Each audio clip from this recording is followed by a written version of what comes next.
Welcome to Not Milk Never Milk. Subscribe if you're lactose intolerant.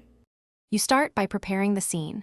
Open Roblox Studio and place a screen GUI inside Starter GUI. Once done, add a frame called Main Menu and set its anchor and size so it scales across devices. Make sure to position it centrally and choose a background color and transparency that won't hide gameplay. You're doing this first because the UI container holds every menu element. Now add labels and buttons as placeholders. Label them Start, Options, Exit for layout testing. Now you wire interactivity. Add text buttons for Start, Options, and Exit, and give each a clear name.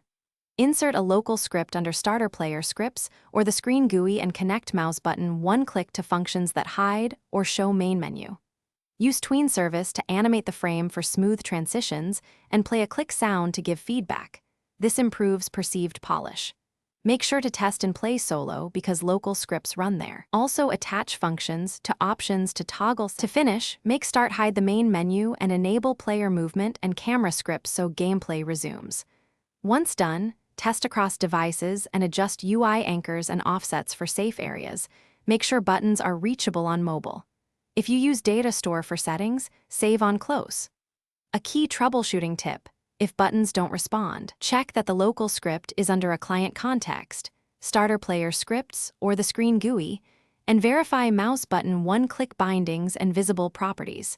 Scripts won't run server-side.